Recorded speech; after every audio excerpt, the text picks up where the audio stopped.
So I have a question to start off, and that would be, how many of you have lost someone that you love? Show of hands. That's a lot of people. Now, when I say that, you probably think of death. But you can lose someone and not have it be through death. It can be about contact. No texts, no calls, no visits anymore. And it can be a personal decision that someone makes to exclude you from their life. My name is Stephen Daly, and I want to talk to you about love and lost. I've broken this story up into 3 different parts, and the first part I've titled The Sickness.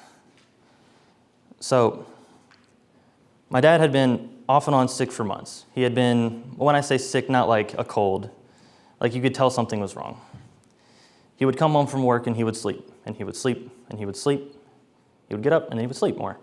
And you could just tell something was wrong. My mother and I both told him that he needed to go to the doctor, and he didn't choose to. But one day, after months of waiting, he finally goes, and he gets to the Ready Med, and they do all the checkup, and he sees that his blood pressure is extremely high, basically to the point of they're like, why haven't you had a stroke? Why haven't you had a heart attack? How are you living right now? So obviously he goes to the hospital, and once he gets there, and Mom and I are freaking out, so we rush over there as well, and they tell us news that shocked all of us, and it was that he had to have emergency heart surgery. Now, thankfully, he made it through. He lived through surgery, and they told us afterwards that he only had a 10% chance of living, which is scary. But from that sickness, and even before when I told you he was sleeping and sleeping and sleeping, you could tell something was honestly wrong with him. And I think that the pre- and post-op depression that he had led to the thing that really impacted me today, and that would be the separation of my parents.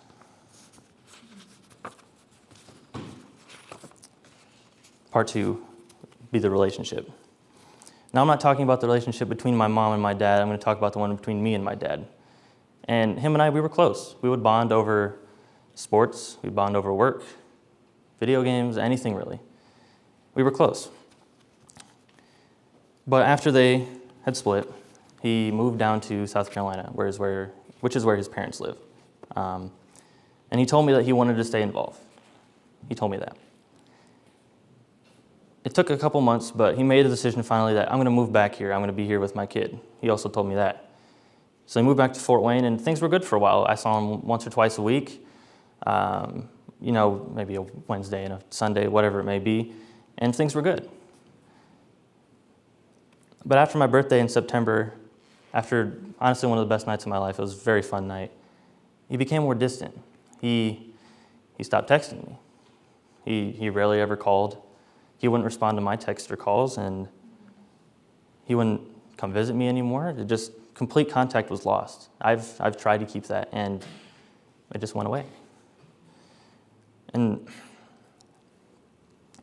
one of the toughest nights, or one of the toughest days was December 23rd, 2019, 2 days before Christmas. And he shows up, he texts me, he says, "You home?" "Yes, I'm home." He shows up, and doesn't get out of his truck, doesn't really say anything. He kind of looks at me, he gives me a card, and just says, "I'm going back to South Carolina for Christmas, bye." There was no "I love you," no hug.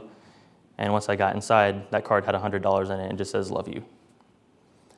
That hurt more than hearing it. Reading it and getting money doesn't mean as much as hearing your father say, "I love you," and getting a hug from your father.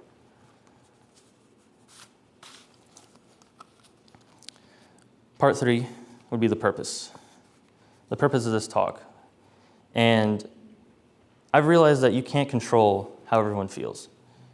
No matter how strong you may love someone or how strong you may feel towards someone, you can't control that. And I've realized that I can't save my parents' relationship. I've talked to my mom about it multiple times, and my dad when he was around, and I realized that I can't save that. And I've also realized that I kind of can't save me and my dad's either. There's been a lot of struggle and heartbreak for the 3 of us. But I can't let that stop me forever. I can't let that stop me from doing the things I want to do. I have to be able to move forward with my life. Just the other week, my mom and I were talking, and she said, "I can hear the pain in your voice. You're hurting." That is very true. I may still be hurting to this day, but I realized I have to try and push past the pain as best I can. I have to try and move on, and that's something that's very difficult. I have to try and get out of bed every morning, pick myself up, go to school, keep doing the things I was doing before. And I realized that I can't forget about the things that have happened, but I just have to try and push past it. To end with, Dan Brown once said, "Sooner or later, we've all got to let go of our past. The things that have held us down for so long cannot keep us down forever." The love that you have might never be sent back the same as what you send it towards someone or something, whether it be a job, a person, a dog, whatever. Love continues to be lost each and every single day. But we can't let that stop us. We have to let go of what's tearing us down, and over time, we'll come back up stronger and better than ever. Thank you.